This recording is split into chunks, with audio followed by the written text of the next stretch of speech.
بسم اللہ الرحمن الرحیم۔ 31واں خط تصوف۔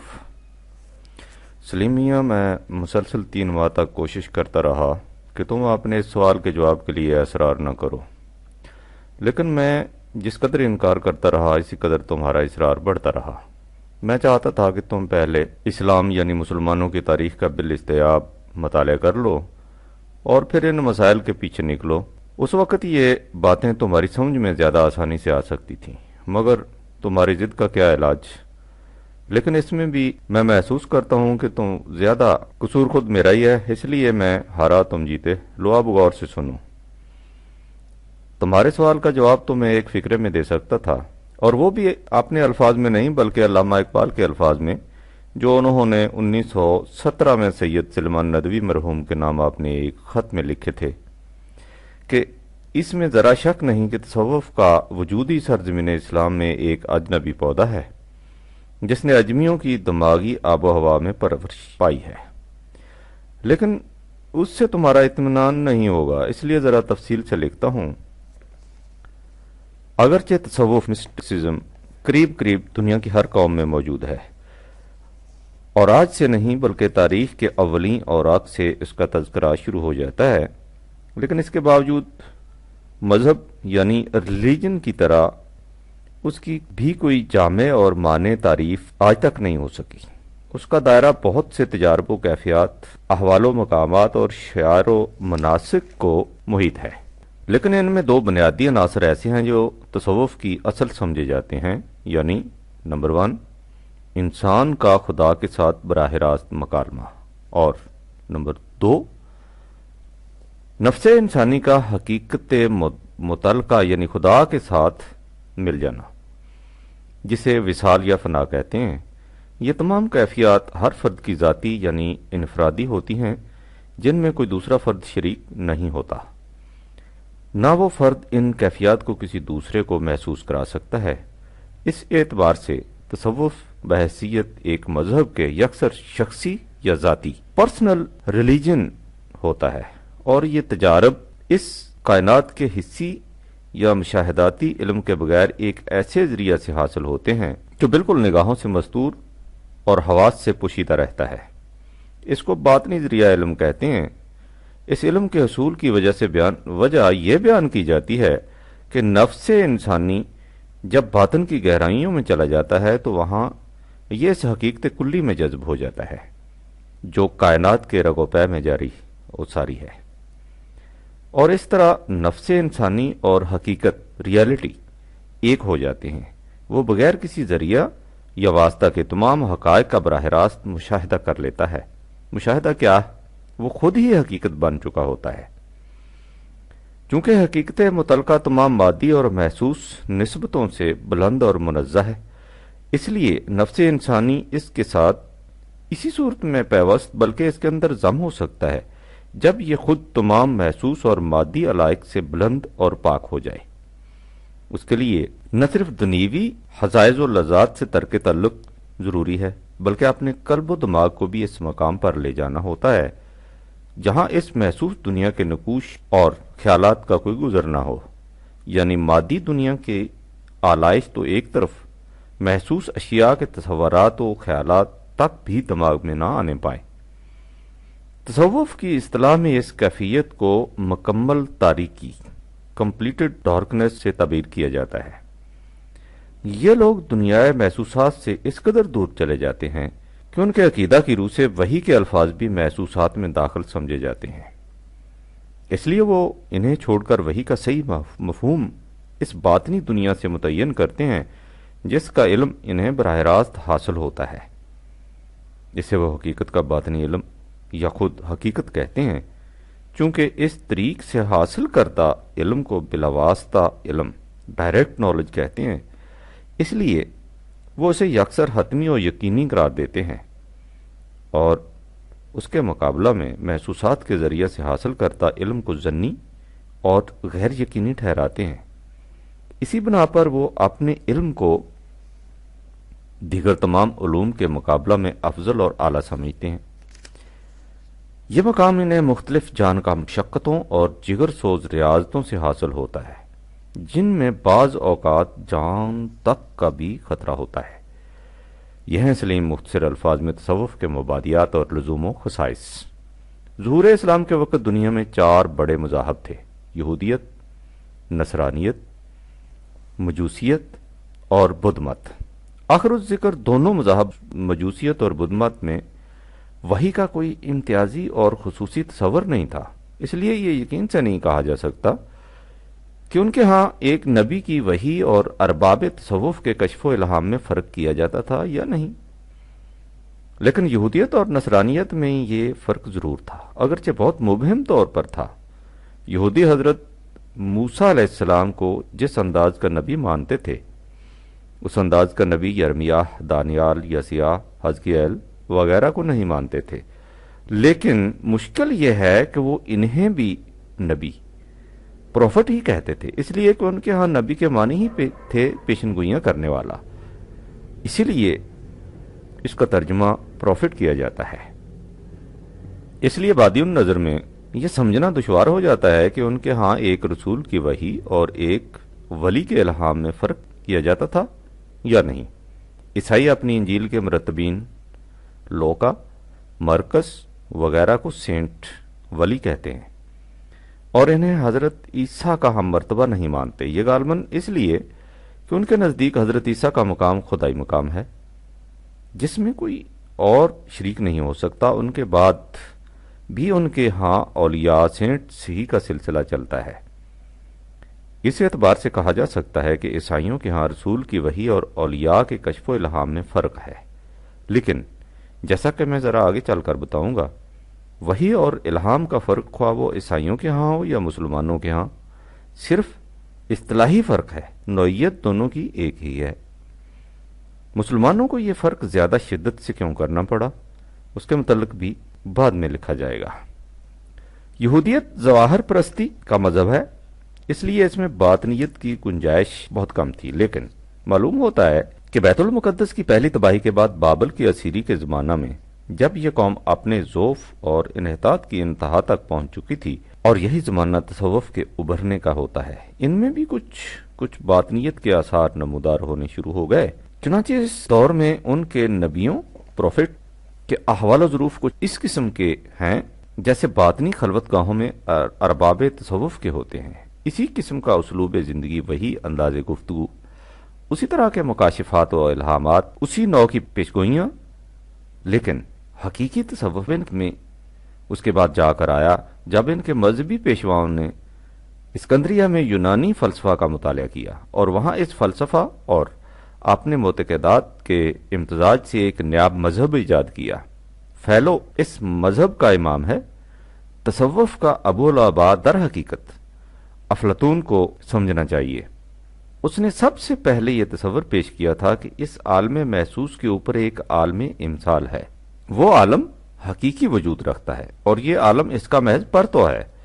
اس عالم میں جو کچھ ہے اور جو کچھ ہوتا ہے اس کی حقیقت سراب سے زیادہ کچھ نہیں۔ اس حقیقی عالم کے متعلق علم جو اس کے ذریعے سے حاصل ہو سکتا ہے، باطنی طریق سے حاصل ہو سکتا ہے۔ افلاطون کے اس فلسفہ یا باللفاظ صحیح تصوف کی نشات ثانیہ بعد کے فلاسفروں کی ایک جماعت کے ہاتھوں ہوئی جن کا امام فلاطینس تھا۔ ان فلاسفرز میں سے ایک اپولونیس آف تیانا نے ہندوستان کا سفر کیا اور وہاں کے براہمنوں سے ہندی تصوف سیکھا۔ فلاطینس رومی لشکر کے ساتھ ایران گیا اور وہاں کے مغوں سے مجوسی تصوف کی تعلیم حاصل کی۔ اس کے بعد ان فلاسفروں نے فلاطینس کی زیر سرکردگی افلاطون کو فلسفہ قدیم کو ان ہندی اور ایرانی تصورات کے ساتھ ملا کر ایک جدید قالب میں ڈالا۔ اس کا نام نو فلاطونی فلسفہ یا نیو پلیٹونزم ہے۔ اس فلسفہ کا مرکز اسکندریہ تھا اور یہیں اس سے فیلو کا یہودی تصوف متاثر ہوا۔ اس تصوف کا سب سے پہلا اثر یہ تھا کہ تورات کی شریعت معرفت اور حقیقت میں بدل گئی۔ چنانچہ یہودی تصوف کی سب سے اہم کتاب زہار میں ہے کہ تورات کی روح در حقیقت اس کے باطنی معنوں میں پوشیدہ ہے۔ انسان ہر مقام پر خدا کا جلوہ دیکھ سکتا ہے بشرطے کہ وہ تورات کے ان باطنی معنی کا راز پا جائے اور اس کے مطابق زندگی بسر کرنے لگ جائے۔ تورات کی شریعت ہر بنی اسرائیل کے لیے کھلی تھی، لیکن تورات کے باطنی معنی صرف خواص تک محدود ہو کر رہ گئے تھے۔ چنانچہ مصناح کتاب حقیقت میں لکھا ہے کہ کتاب پیدائش کے باطنی معنی کی تعلیم ایک وقت میں ایک سے زیادہ آدمیوں کو نہیں دی جانی چاہیے، اس کی سخت ممانعت ہے، اور کتاب حزقیل کے پہلے باب کی تعلیم تو کسی کو بھی نہیں دینی چاہیے تاوقت کہ اس نے مقام ولایت حاصل نہ کر لیا ہو۔ ان کا عقیدہ یہ تھا کہ تورات کے اصل معنی اس کے الفاظ سے نہیں مل سکتے۔ ان کی گہرائیوں تک پہنچنے کا ایک اور طریقہ ہے جو عوام کی نگاہوں سے پوشیدہ ہے۔ وہ کہتے تھے کہ عبرانی زبان کے حروف ابجد میں عجیب و غریب تاثیر ہے، اور انہیں خاص طریقوں سے اکٹھے کرنے اور دہرانے سے تورات کے الفاظ کے باطنی معنی معلوم ہو جاتے ہیں۔ نیز 1 سے 10 تک کے عدد بھی یہی خواص و تاثرات رکھتے ہیں۔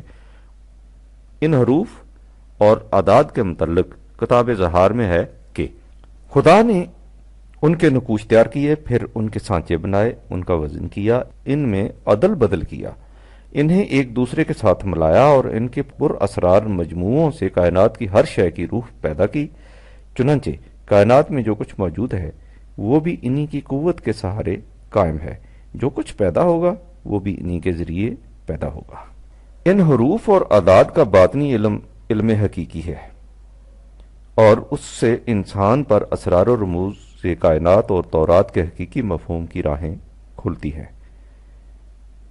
اس سے عجیب و غریب کرامات صادر ہونے لگ جاتی ہیں۔ چنانچہ ان کے ہاں ان کے ربانی صوفیوں کی شعبدہ بازیوں کے عجیب قصے مشہور ہیں۔ مثلا یہ کہ وہ سبت کی شام کو رموز کائنات کے حل کرنے میں مصروف ہوتے ہیں۔ بھوک لگتی ہے تو ایک 3 سالہ بچڑا نمودار ہو جاتا ہے جسے وہ کھا جاتے ہیں۔ وقس الحاظہ ان کے یہ ارباب تصوف اپنے ہاں کی الہامی کتابوں کی تعویلات اپنے ذاتی مکاشفات سے کرتے اور خوابوں کی تعبیر سے زندگی کے مسائل کا حل بتانے اور آنے والے واقعات کی خبریں دیتے۔ جب عیسائیت کا ظہور ہوا تو یہ تصوف یہودیوں میں عام تھا۔ حضرت عیسیٰ علیہ السلام کی تعلیم خدا کے ہر سچے نبی کی تعلیم کی طرح ان خرافات کے خلاف صدائے احتجاج تھی۔ یہی وجہ تھی کہ یہودی پیشوائیت ان کی جان تک کی دشمن ہو گئی، لیکن ان کی تشریف براری کے بعد خود عیسائیت یہی کچھ بن کر رہ گئی۔ ایک تو اس لیے کہ جو لوگ عیسائی ہوئے تھے وہ پہلے یہودی ہی تھے، اور دوسرے اس لیے کہ عیسائیت اپنے ابتدائی دور ہی میں سخت نامساعد حالات کا شکار ہو گئی، اس لیے اسے بہت جلد مجاہدانہ صحیح و عمل کو چھوڑ کر تصوف کی قرارگاہ میں پناہ لینی پڑی۔ بہرحال اب ہم عیسائیت کے تصوف کی طرف آتے ہیں۔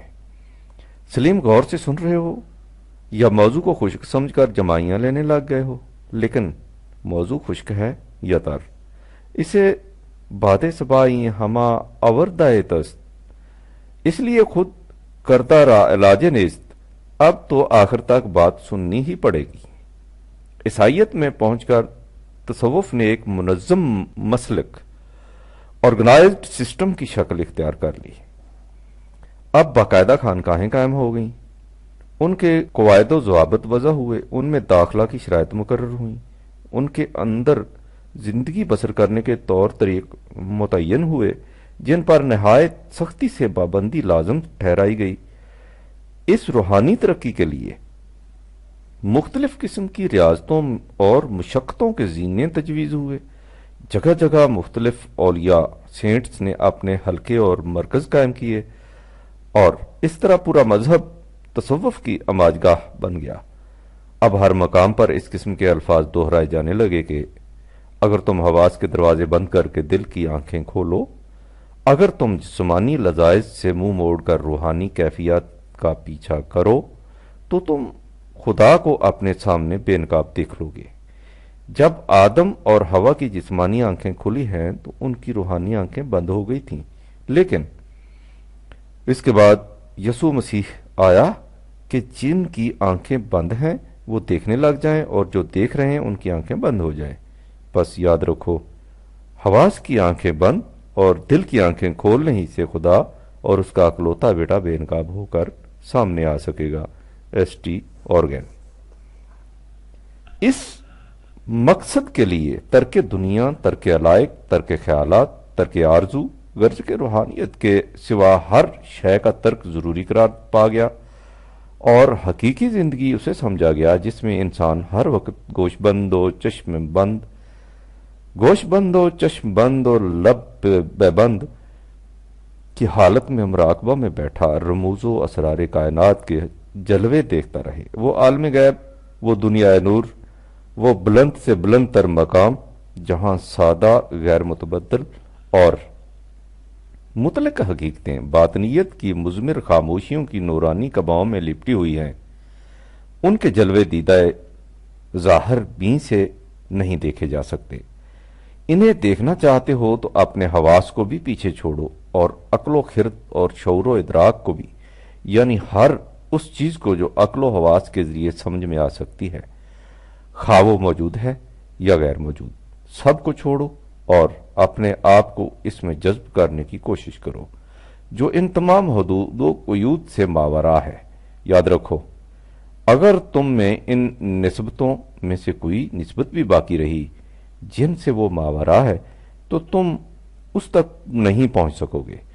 اس کے نور کی شعاع کامل تاریکی میں نظر آیا کرتی ہے، کامل تاریکی میں۔ اس کے لیے ترک دنیا مرشد کی اطاعت، خاموشی اور انکساری اولین شرائط ہیں۔ سینٹ بینڈیکٹ۔ ان طریقوں سے ایک تارک الدنیا زاہد کی کیفیت یہ ہو جاتی ہے کہ اسے ایک نور کی چادر اڑا دی جاتی ہے، اس کے دل سے روشنی کی کرن پھوٹتی ہے جو اور زیادہ گہری اور تیز روشنی کی طرف اس کی رہنمائی کرتی ہے تاکہ وہ دریائے نور میں غرق ہو جاتا ہے۔ اب اسے اپنے آپ پر کوئی اختیار نہیں رہتا، وہ دنیا داروں کی نگاہوں میں پاگل اور وحشی سا نظر آنے لگتا ہے، لیکن در حقیقت وہ تکمیل نفس کی منزلیں طے کر رہا ہوتا ہے، اور تمام اسرار و رموز کے پردے اس کی آنکھوں سے اٹھتے جاتے ہیں، اور آخر الامر وہ خود حقیقت مطلق میں جذب ہو جاتا ہے۔ خدا اور انسانی روح کے اس تعلق کو اوریگن عروسی تعلق کی اصطلاح سے تعبیر کیا کرتا ہے، اور ان کے دوسرے ولی سینٹس بھی اسے آسمانی دلہن ہیونلی سپوز کہہ کر پکارتے ہیں۔ اس اصطلاح کو ذرا اچھی طرح ذہن نشین کر لینا، اس لیے کہ یہی وہ تصور ہے جو آپ کے ہاں عرس کے رنگ میں رائج اور فقیری دلہنوں کی صورت میں جلوہ بار ہے۔ چونکہ اس طرح زہد و انزوا کی زندگی بسر کرنے والے لوگوں کی نگاہوں میں بے حد مقبول اور واجب التعظیم قرار پاتے تھے، اس لیے رفتہ رفتہ ہوا یہ کہ لوگ فوج در فوج اس مسلک کی طرف بڑھنے شروع ہو گئے۔ چنانچہ 4 صدی عیسوی میں حالت یہ ہو گئی کہ بستیاں خالی ہو رہی تھیں اور خانقاہیں آباد۔ شام اور فلسطین کے علاقے خاص طور پر اس مشرب خانقاہیت کے مراکز تھے۔ یہ تھے اس وقت حالات جب اسلام کا ظہور ہوا۔ میں نے سلیم قصداً ایران اور ہندوستان کے تصوف کا تذکرہ اس مقام پر نہیں چھیڑا، اس لیے کہ اس وقت عرب اور اس کے گرد و پیش یہودی اور نصرانی ہی پھیلے ہوئے تھے۔ ہندو ایران کے ساتھ ان کے روابط و علائق براہ راست نہیں تھے۔ یوں بھی یہودی اور نصرانی تصوف ایران کے مجوسی مانوی تصوف اور ہندوستان کے بدھی تصور فنا اور وحدت وجود کو اپنے آغوش میں لے چکے تھے۔ ہندی تصوف ویدانت کا سب سے بڑا پرچارک مبلغ شنکراچاریہ ہے۔ اس کے نزدیک اصل علم آتما تم ودھی یا معرفت نفس ہے۔ وہ روح کو ازلی اور غیر فانی مانتا ہے اور خارجی کائنات کو فانی۔ اس کی تعلیم یہ ہے کہ برہما ادراک سے بالاتر ہے اور اس کی حقیقت معلوم کرنے کا ذریعہ وجدان ہے۔ کائنات اور اس کی تمام اشیاء سراب مایا ہے۔ میں بھی مایا، ترک خواہشات کے ذریعے انسان مایا کے فریب سے نکل سکتا ہے۔ شنکراچاریہ کے بعد اس مذہب ویدانت کا مبلغ پتنجلی ہے جو وحدت وجود کا قائل ہے۔ اہم برہم اسمی، میں ہی برہما ہوں، اس کا مشہور مقولہ ہے۔ اب ہم اسلام کی طرف آتے ہیں۔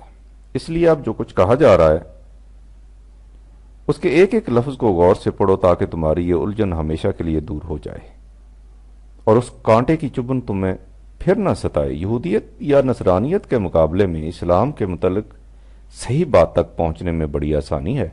اس لیے ہم یقین سے نہیں کہہ سکتے کہ حضرت موسیٰ علیہ السلام اور حضرت عیسیٰ علیہ السلام نے اپنے پیغام کو لوگوں کے سامنے کن الفاظ میں پیش کیا تھا، لیکن رسول اللہ صلی اللہ علیہ وسلم نے خدا کے پیغام کو جن الفاظ میں دنیا تک پہنچایا تھا اس کا ایک ایک حرف قرآن کے اندر محفوظ ہے۔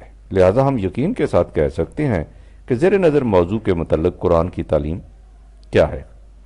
قرآن نے سلیم یہ کہا ہے کہ اللہ نے انسان کو عقل و فکر دی ہے اور اسے بار بار تاکید کی ہے کہ وہ کائنات کے نظام پر غور کرے، ان قوانین کا علم حاصل کرے جن کی روح سے یہ اتنا عظیم الشان اور محیر العقول کارخانہ اس حسن و نظم سے چل رہا ہے۔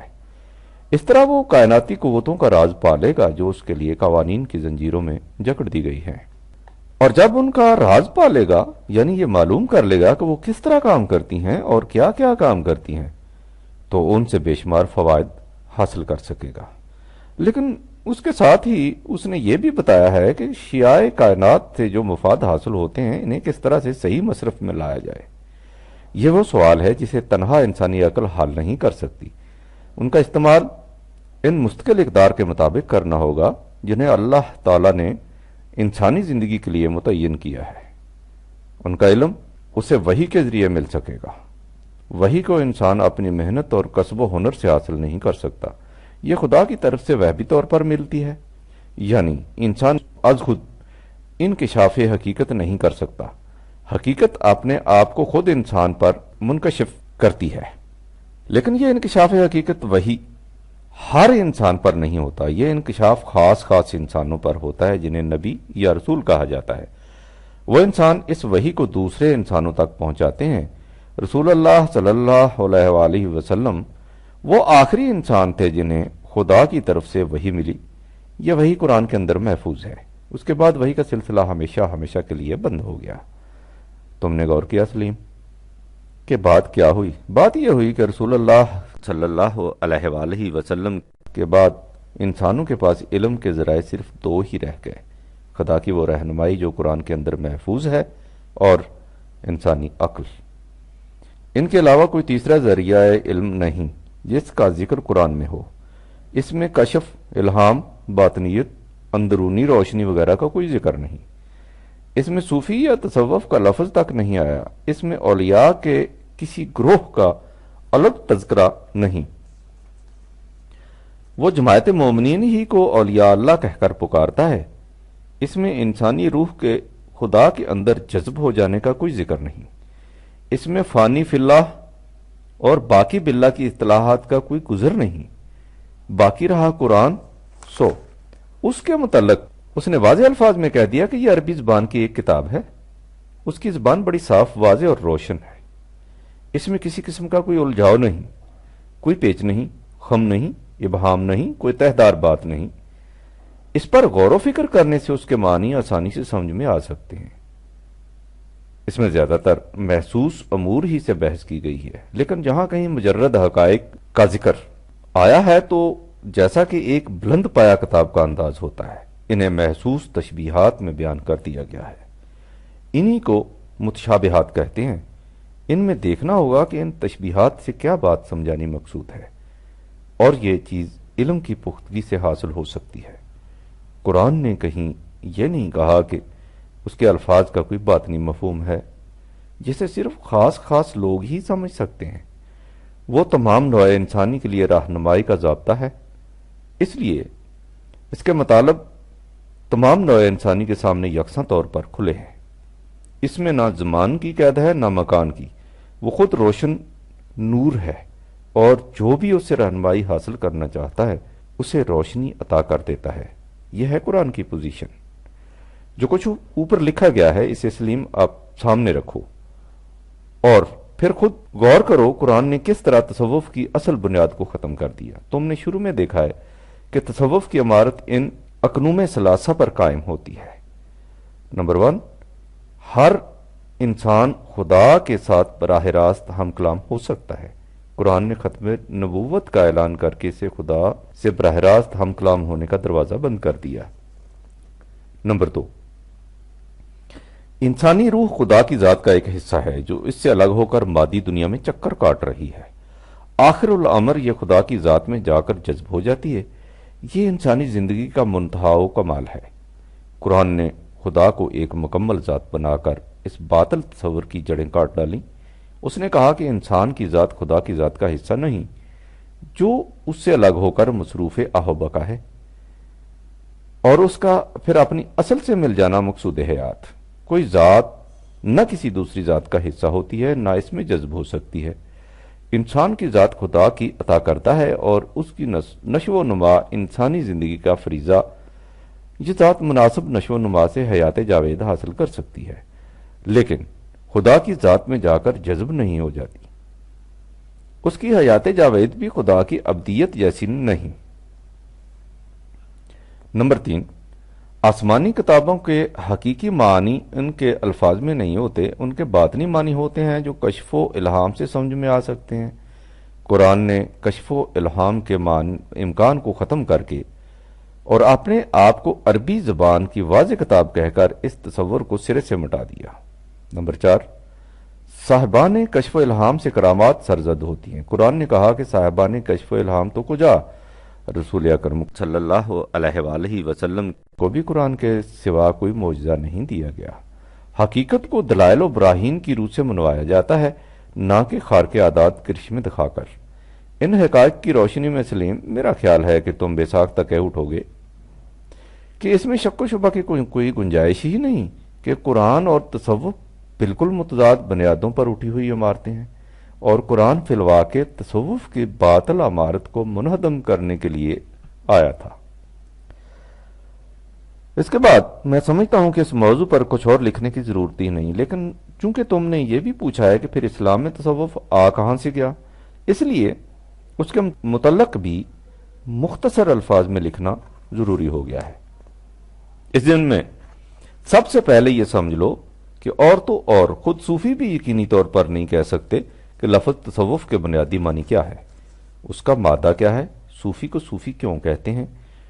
بعض اس لقب کو اصحاب صفا کے نام سے ماخوذ سمجھتے ہیں، یعنی وہ صحابہ جو مدنی زندگی کے ابتدائی ایام میں پناہ گزینوں ریفیوجیز کی طرح بے سر و سامانی کی حالت میں مسجد نبوی کے چبوترے پر رہا کرتے تھے۔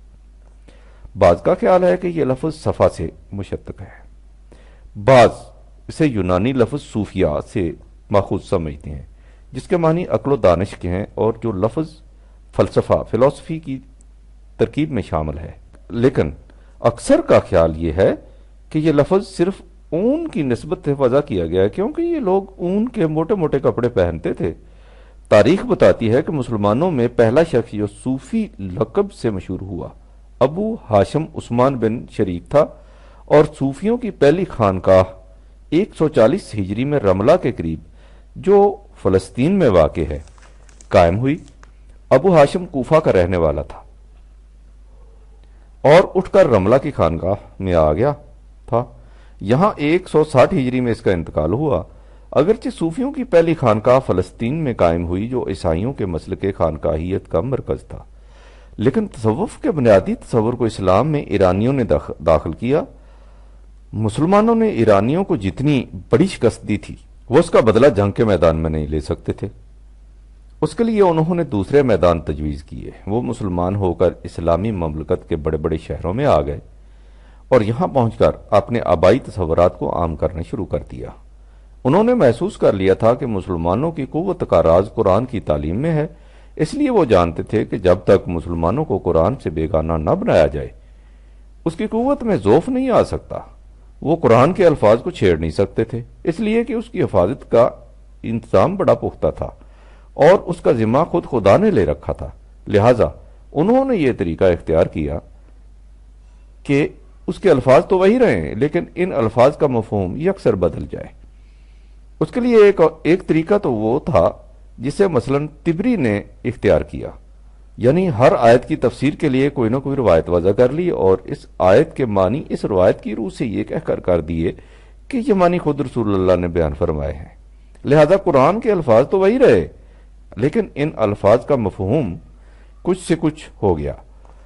یہی مفہوم جو ہمارے ہاں اس وقت سے آج تک متوارث چلا آ رہا ہے۔ دوسری طرف ایرانی مسلمانوں نے یہ خیال پھیلانا شروع کر دیا کہ قرآن کے اصلی معنی اس کے الفاظ سے متعین نہیں ہو سکتے، اس کے الفاظ کے نیچے ایک باطنی مفہوم ہے جو قرآن کا مغز اور اس کی روح ہے۔ وضعی روایات کی روح سے قرآن کی تفسیر کا سلسلہ آگے نہیں چل سکتا تھا، کیونکہ روایات جس قدر بنانی ممکن تھی اس زمانہ میں بن گئیں، لیکن اس باطنی طریق سے تفسیر کا طریقہ ہمیشہ کے لیے جاری رہ سکتا تھا۔ چنانچہ یہ سلسلہ جاری رہا اور آج تک جاری ہے۔ اس طریق سے اسلام کو جو نقصان پہنچا اس کے متعلق علامہ اقبال اپنے ایک خط میں لکھتے ہیں کہ حقیقت یہ ہے کہ کسی مذہب یا قوم کے دستور العمل و شعار میں باطنی معنی تلاش کرنا یا باطنی مفہوم پیدا کرنا اصل میں اس دستور العمل کو مسخ کر دینا ہے۔ یہ ایک نہایت سوٹیبل طریق تنسیخ کا ہے، اور یہ طریق وہی قومیں اختیار یا ایجاد کر سکتی ہیں جن کی فطرت گوسفندی ہو۔ شعراء عجم میں بیشتر وہ شعراء ہیں جو اپنے فطری میلان کے باعث وجودی فلسفہ کی طرف مائل تھے۔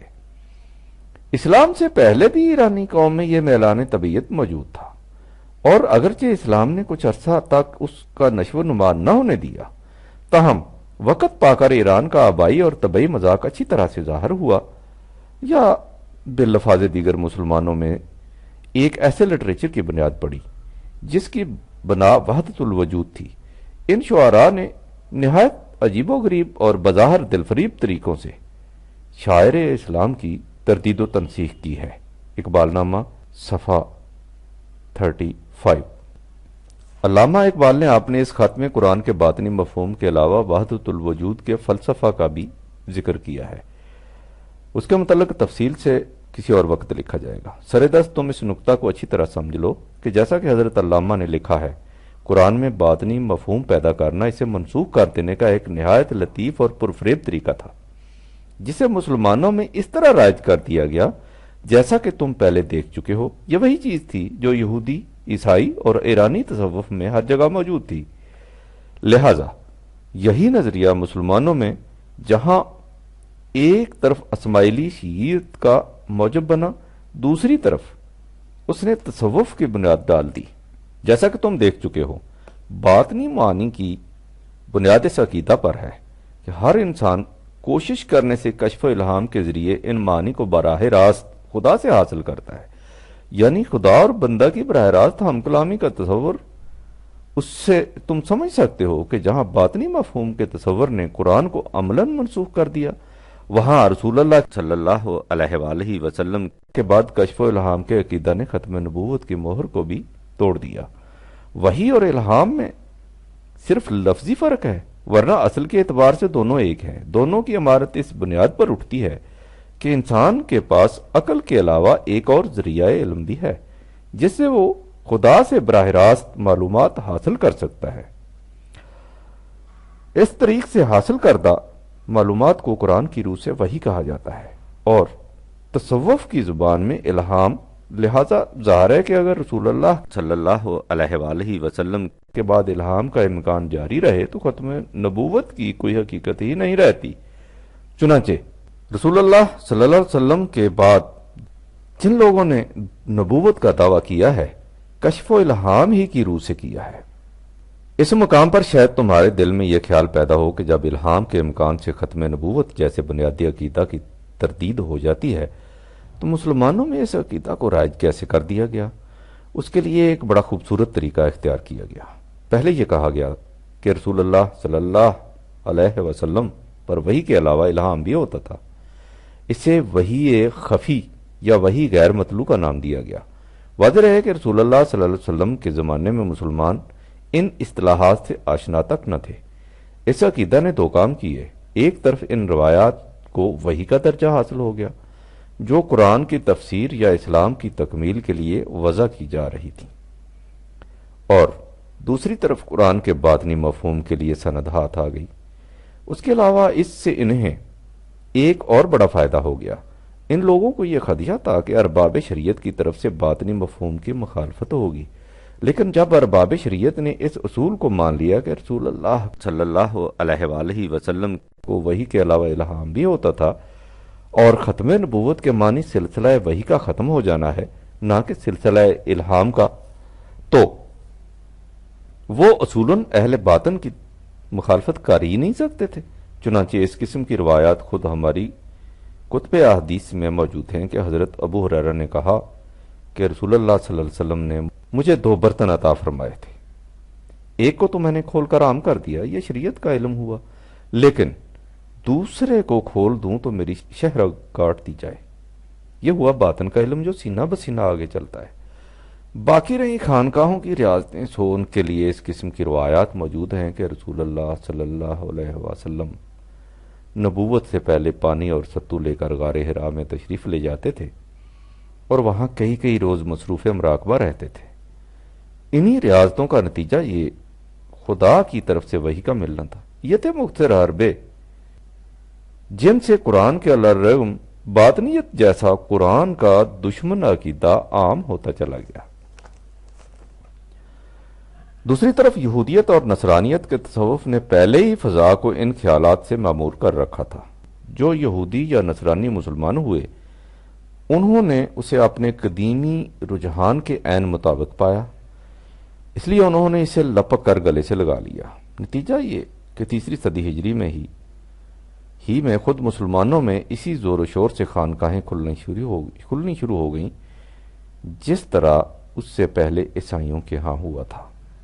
اگر تصوف کے سلسلہ کی ابتدا ان لوگوں کے نام سے کی جاتی جنہوں نے فی الحقیقت اس کی ابتدا کی تھی تو ممکن ہے بعض لوگوں کو یہ خیال گزرتا کہ یہ ان کی اپنی اختراع ہے۔ اس لیے یہ عقیدہ وضع کیا گیا کہ ان حضرات نے باطنی طور پر سلسلہ بے سلسلہ رسول اللہ صلی اللہ علیہ وسلم سے فیض حاصل کیا تھا، اور چونکہ یہ تصور ایرانیوں کا پیدا کردہ تھا اس لیے اس میں حضرت علی رضی اللہ تعالیٰ عنہ کا اسم گرامی نمایاں طور پر درمیان میں لایا گیا اور انہیں شاہ ولایت کے لقب سے سرفراز کیا گیا۔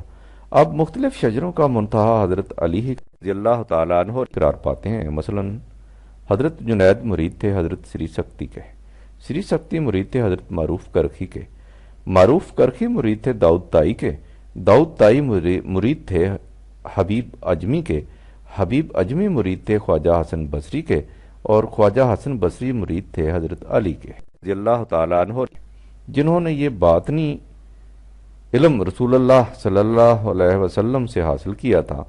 حالانکہ تاریخ میں اتنی شہادت بھی نہیں ملتی جس سے یہ معلوم کیا جا سکے کہ خواجہ حسن بصری کی ملاقات کبھی حضرت علی رضی اللہ تعالیٰ عنہ سے ہوئی تھی۔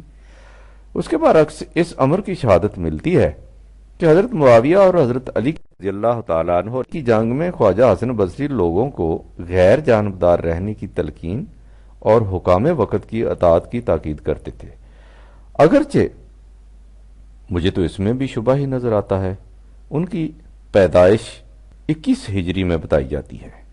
اس اعتبار سے حضرت معاویہ اور حضرت علی رضی اللہ تعالیٰ عنہ کی جنگ کے زمانہ میں یہ بمشکل 16-17 برس کے ہو سکتے ہیں۔ اتنی سی عمر میں ان کی ایسی بڑی پوزیشن بمشکل اب باور کی جا سکتی ہے کہ یہ اتنے بڑے اہم معاملہ میں لوگوں پر کوئی اثر رکھتے ہوں، لیکن یہ باتیں تو اہل ظواہر کی ہیں، صوفیاء کے نزدیک زمان و مکان کا بہت کچھ حیثیت نہیں رکھتا اور سب کچھ بیٹھے بٹھائے ایک لمحہ میں ہو جاتا ہے۔ مثلا 4 صدی ہجری میں حضرت جنید کے ایک مرید نے یہ دعویٰ کیا تھا کہ ان کے پیر و مرشد کو خرقہ تصوف حضرت انس بن مالک رضی اللہ تعالیٰ عنہ سے ملا تھا جو رسول اللہ صلی اللہ علیہ وآلہ وسلم کے صحابی تھے۔ میرا خیال ہے سلیم تم اس مختصر سی سرگزشت سے سمجھ گئے ہوگی کہ تصوف کے جراثیم اسلام میں کہاں سے آئے اور کیسے آئے۔ اس خط میں تصوف کی پوری تاریخ بیان نہیں کی جا سکتی، لیکن چلتے چلتے ایک ایسی شخصیت کے متعلق 2-4 باتیں ضرور سن لو جس نے تصوف کو ایک مستقل مذہب کی حیثیت دے دی اور جس کے بھرپور وار سے ملت اسلامیہ اس وقت تک سنبھل نہیں سکی۔ یہ تھے ہسپانیہ کے مشہور صوفی محی الدین ابن عربی، جنہیں شیخ اکبر کہا جاتا ہے اور جن کی فتوحات مکیہ اور فصول الحکم تصوف کا عروۃ الوثقی سمجھی جاتی ہے۔ وہی فصول الحکم جس کے متعلق علامہ اقبال نے اپنے ایک خط میں لکھا ہے کہ جہاں تک مجھے علم ہے فصول حکم میں سوائے الہاد و زندقہ کے کچھ نہیں ہے۔ اقبال نامہ صفحہ 44۔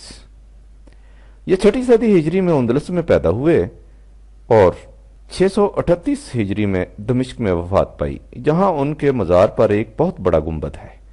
اس زمانہ میں ہسپانیہ میں متصوفین فلاسفرز کا ایک گروہ تھا جو وحدت وجود کے قائل تھے۔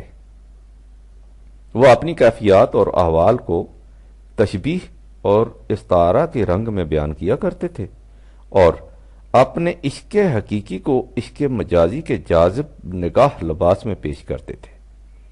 معلوم ہوتا ہے کہ ابن عربی انہی سے متاثر ہوئے، انہی کا فلسفہ، انہی کا انداز بیاں، حتیٰ کہ انہی کا سا عشق مجازی بھی۔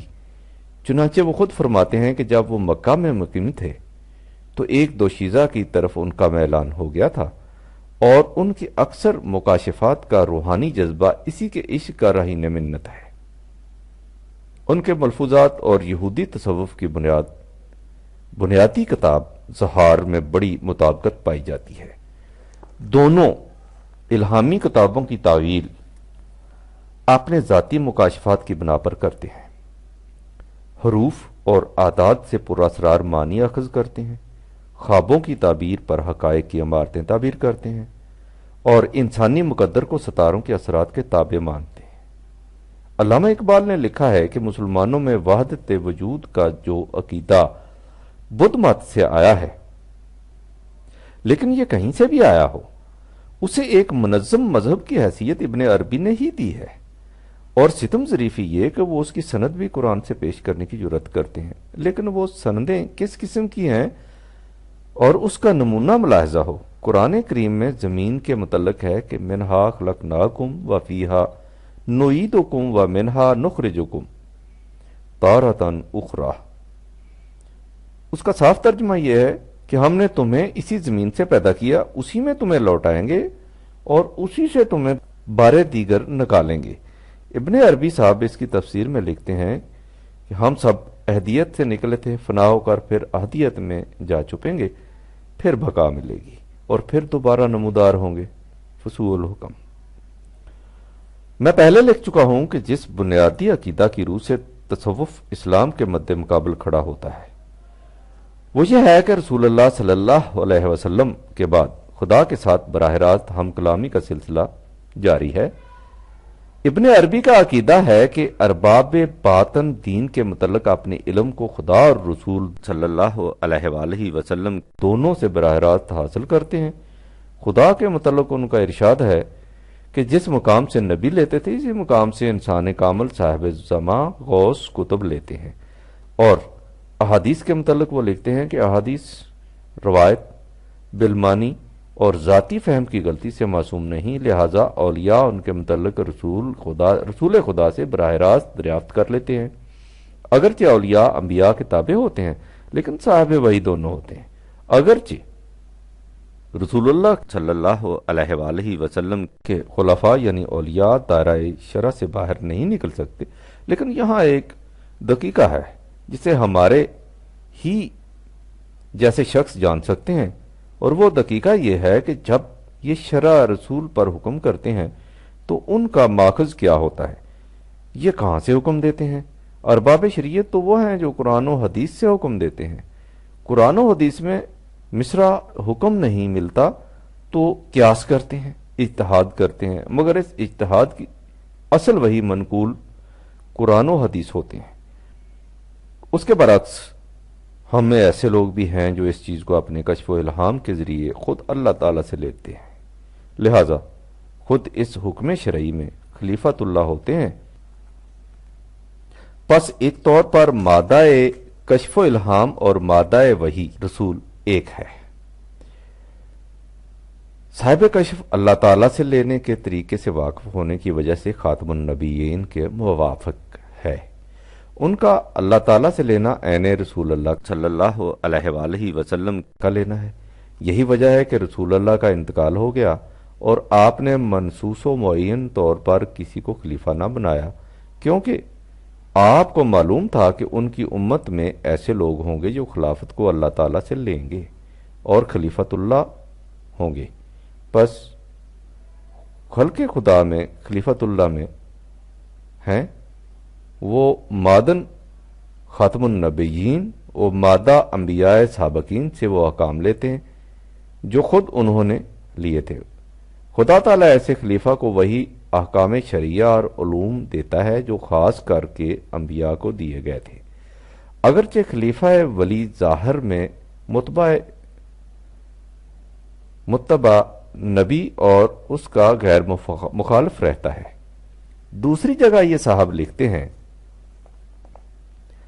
کبھی خلیفہ سے بظاہر یہ معلوم ہوتا ہے کہ اس کا حکم حدیث کے خلاف ہے، لوگ سمجھتے ہیں کہ یہ اس کا اتحاد ہے، حالانکہ واقعہ ایسا نہیں۔ اصل یہ ہے کہ اس کے کشف کی روح سے یہ حدیث ثابت نہیں، اگرچہ وہ حدیث ان عدل سے ثابت ہے۔ میں اس لیے میں اس ضمن میں اور بھی بہت کچھ نقل کر دیتا، لیکن ایک تو خط میں اتنا کچھ آ نہیں سکتا، دوسرے میں جانتا ہوں اس قسم کی اصطلاحی چیزوں سے تمہاری طبیعت بہت جلد اکتا جایا کرتی ہے، لیکن جتنا کچھ میں نے لکھا ہے اس سے تم نے اندازہ لگا لیا ہوگا کہ ایک نبی کی وحی اور ان لوگوں کے الہام میں صرف اصطلاحی فرق ہے، معنوی طور پر کچھ فرق نہیں۔ دونوں کا مفہوم خدا سے براہ راست علم حاصل کرنا ہے۔ یہ لوگ کہہ دیتے ہیں کہ اگرچہ دونوں کا سرچشمہ ایک ہوتا ہے لیکن وہی یقینی علم ہوتا ہے، الہام ویسا یقینی علم نہیں ہوتا، لیکن یہ فرق صرف کمیت، کوانٹٹی یا درجہ، ڈگری کا فرق ہے، کیفیت، کوالٹی یا نوعیت کا فرق نہیں۔ سر چشمہ ان دونوں کا ایک ہے، یعنی خدا سے براہ راست حاصل کردہ علم۔ اس سے تم نے اندازہ لگا لیا ہوگا سلیم کہ جب الہام کے امکان کو مان لو تو پھر نبوت کا دروازہ خود بخود کھل جاتا ہے۔ جیسا کہ میں نے پہلے لکھا ہے، مسلمانوں میں تمام مدعیان نبوت اسی راستہ سے آئے ہیں۔ اس کشف و الہام کی روح سے قرآن کو جو باطنی معنی پہنائے جاتے ہیں، ایک آدھ نمونہ اس کا بھی دیکھ لو تاکہ بات نکھر کر تمہارے سامنے آ جائے۔ ابن عربی فصول الحکم کلمہ موسویہ میں لکھتے ہیں کہ فرعون کے بنی اسرائیل کے لڑکوں کو قتل کرنے میں کیا حکمت تھی اور کیا راز تھا۔ اس کا راز یہ تھا کہ جو لڑکے موسیٰ کے واسطے مارے گئے تھے ان کی زندگی سے موسیٰ کو امداد ملے، کیونکہ وہ لڑکے موسیٰ سمجھ کر مارے گئے تھے۔ ضرور ان سب بچوں کے حیات جو موسیٰ سمجھ کر مارے گئے تھے حیات موسوی کی طرف عوض کرے گی۔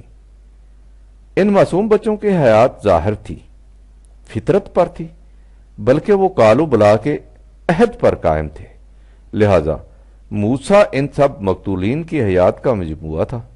وہ بہت سی روحوں کا مجموعہ تھا اور بلند مقام پر تھا، کیونکہ بچہ کو اللہ کے پاس سے آئے ہوئے تھوڑی مدت ہوتی ہے۔ آگے چل کر یہ صاحب یہ کہنے کی بھی جرت کرتے ہیں کہ فرعون ایمان پر مرا تھا اور اس کی بخشش ہو چکی ہے۔ اتنا ہی نہیں بلکہ وہ تو یہاں تک بھی لے کے ہیں، جس کے نقل کرنے سے میرا قلم تھر تھراتا اور روح کانپتی ہے، کہ بس فرعون کو ایک طرح سے حق تھا کہ کہے انا ربکم الاعلی، کیونکہ فرعون ذات حق سے جدا نہ تھا، اگرچہ اس کی صورت فرعون کی تھی۔ اور ایک اور ابن عربی پر ہی کیا موقوف ہے، دیگر بڑے بڑے صوفیاء کے ہاں بھی اس قسم کی شتیات ملتی ہیں۔ رومی کہتا ہے، می گفت در بیاباں رند دہنے دریدہ، صوفی خدا ندارد او نیست آفریتا۔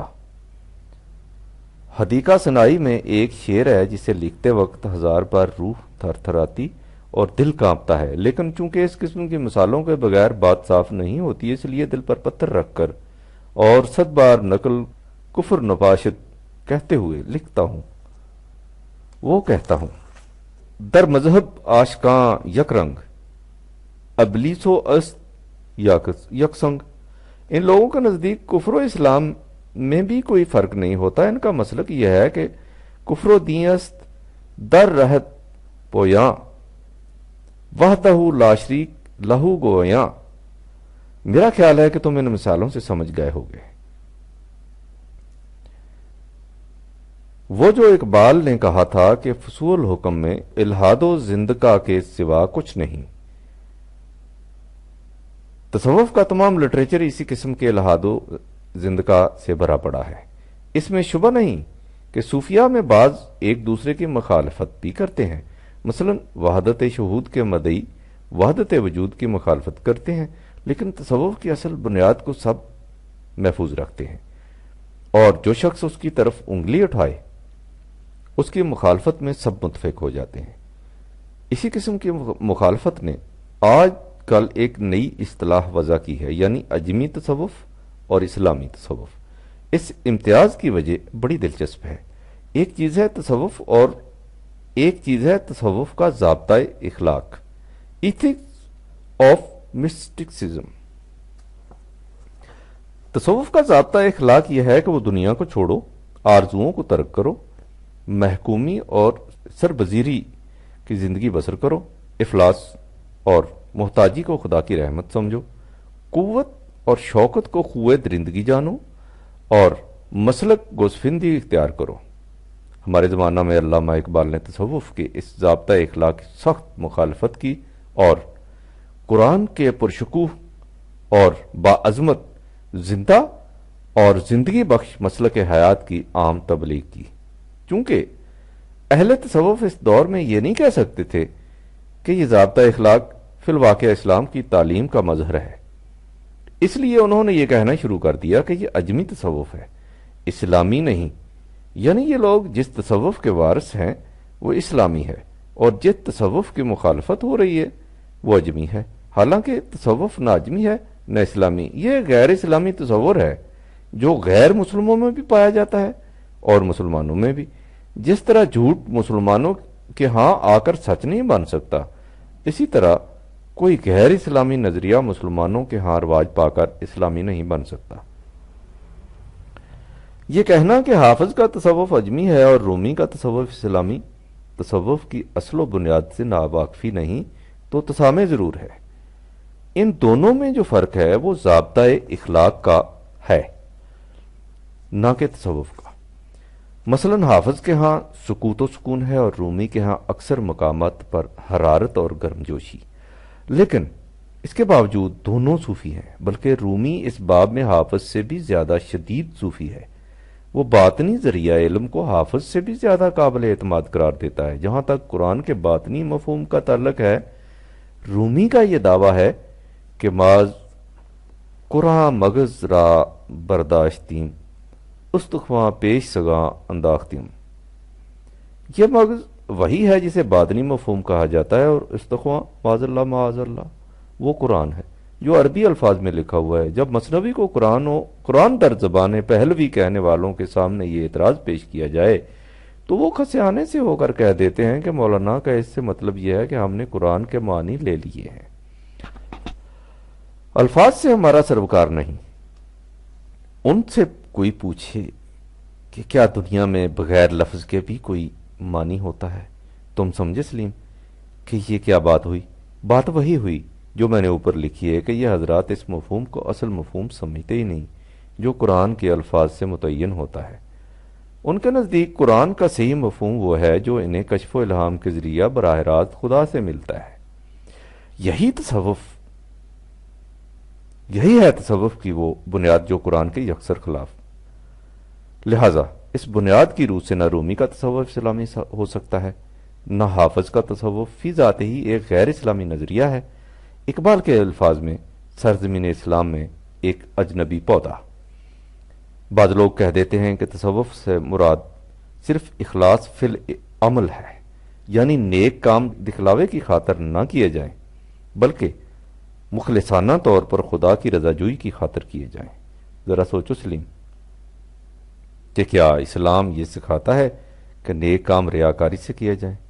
جو اخلاص فی العمل کے لیے اسلام کو چھوڑ کر تصوف کی الگ اصطلاح کی ضرورت پڑ گئی۔ قرآن ریاکاری اور منافقت کو بدترین جرم قرار دیتا ہے اور ایسا کرنے والوں کو جہنم کے سب سے نچلے طبقہ میں پھینکتا ہے۔ اس نے ریاکاروں کے لیے منافق اور مخلصین کے لیے مومن کے الفاظ استعمال کیے ہیں۔ ان قرآنی اصطلاحات کو چھوڑ کر ہمیں اور اصطلاحات تلاش کرنے کی ضرورت کیا ہے؟ بالخصوص جب کہ وہ اصطلاحات تصوف اور صوفی اس قدر غیر قرآنی تصورات کی حامل ہوں؟ حقیقت یہ ہے کہ جو لوگ تصوف کی مدافعت کی کوشش کرتے ہیں ان کی اس کوشش کا جذبہ محرکہ ہی وہی ہوتا ہے جو دیگر غیر قرآنی معتقدات اور تصورات کی مدافعت میں کار فرما ہوتا ہے، یعنی اصلاح پرستی کا جذبہ۔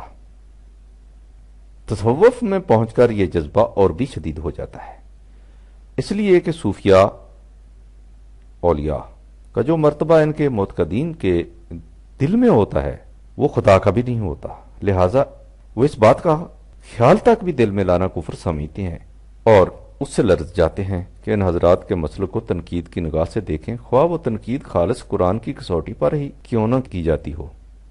لیکن سلیم یاد رکھو، جب تک ہم یہ مسلک، یہ ایٹیٹیوڈ اختیار نہیں کریں گے کہ اپنے مروجہ عقائد اور تصورات کو قرآن کی روشنی میں پرکھ کر دیکھیں اور ایسا کرنے میں کسی اور خیال کو اثر انداز نہ ہونے دیں، اس وقت تک ہم اس ضابطۂ زندگی الدین القیم کے قریب تک بھی نہیں آ سکیں گے جسے خدا نے ہمارے لیے تجویز کیا تھا۔ باقی رہا تمہارا یہ کہنا کہ ان لوگوں سے بعض اوقات ایسی باتیں، کرامات سرزد ہو جاتی ہیں جن کی کوئی توجیہ سمجھ میں نہیں آتی، تو اس کے متعلق اس خط میں اس سے زیادہ لکھنے کی گنجائش نہیں کہ ان باتوں کو دین سے کوئی تعلق نہیں۔ ہر انسان کے اندر ایک قوت ہے جسے قوت خیال کہہ لو یا ول پاور، جسے اگر خاص طریقوں سے ڈیولپ کر لیا جائے تو اس سے ایسی باتیں سرزد ہو جاتی ہیں جو ان لوگوں کی سمجھ میں نہیں آ سکتی جنہوں نے ایسا نہ کیا ہو۔ یہ کچھ ہر انسان کر سکتا ہے، اس میں مسلم اور غیر مسلم کی بھی تمیز نہیں۔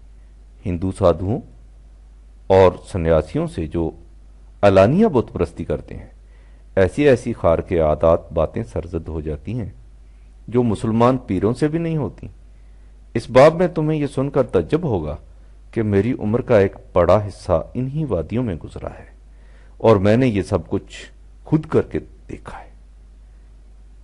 اس کے لیے میں اپنے ہاں کی خانقاہوں تک یہ محدود نہیں رہا بلکہ سادھوؤں کی سمادھیوں تک سے بھی ہو آیا ہوں۔ وہاں یہی دیکھنے گیا تھا کہ اگر یہ کرامات دین اسلام کا مغز ہیں تو پھر مشرکین سے یہی کچھ کیسے سرزد ہو جاتا ہے۔ لہذا اس باب میں یہ کہہ سکتا ہوں کہ کلندر ہرچ گوید دیدہ گوید، لیکن میں ضمن میں اس سے زیادہ کچھ نہیں کہنا چاہتا، اس لیے کہ تم شاید ضبط کر لو، لیکن اگر طاہرہ نے سن پایا تو وہ سر ہو جائے گی کہ چچا ابا کچھ ہمیں بھی دکھائیے، زیادہ نہیں تو مائی جیبو کی بیٹی کا جن ہی نکال دیجئے۔ اسے کیا معلوم کہ یہ جن نکالنے تو بہت آسان ہے، لیکن وہ جن جو پوری کی پوری ملت اسلامیہ کو صدیوں سے چمٹے چلے آ رہے ہیں، ان کا نکالنا کس قدر مشکل ہے۔ اور ان جنات میں سے یہ جن تو بہت ہی بڑا اور خطرناک ہے کہ ختم نبوت کے بعد الہام کا دروازہ کھلا ہے اور انسان خدا سے براہ راست ہم کلام ہو سکتا ہے۔ یاد رکھو سلیم، رسول اللہ کے بعد خدا سے ہم کلام ہونے کا ذریعہ صرف قرآن ہے، اور قرآن کا مفہوم وہی ہے جو اس کے الفاظ سے متعین ہوتا ہے، اس کا کوئی باطنی مفہوم نہیں۔ اب سمجھے تم کہ تصوف کا عقیدہ کس طرح ختم نبوت اور قرآن کی اکملیت کی عمارت کو بنیادوں تک سے گرا دیتا ہے، اور یہ کہ جو لوگ اسلام کے ہاتھوں میدان جنگ میں پٹے تھے انہوں نے اسے کس طرح مدرسوں اور خانقاہوں میں پہنچ کر پچھاڑا ہے۔ والسلام، پرویز، دسمبر 1954۔